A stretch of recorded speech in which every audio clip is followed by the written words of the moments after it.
কাতলা আছে, তারপরে চারা পোনা আছে, তারপর তোমার রুইটা 210 টাকা ধরেছি তো।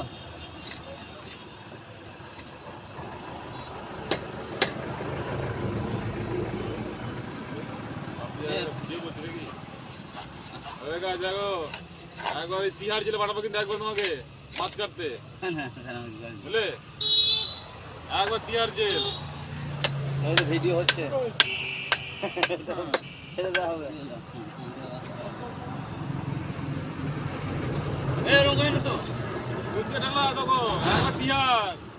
তিহার জেল একবার মারার চেষ্টা করছি না আমাকে, না ওরকম করে না। এই সব কাজ নেই করে, আর কেউ করে না।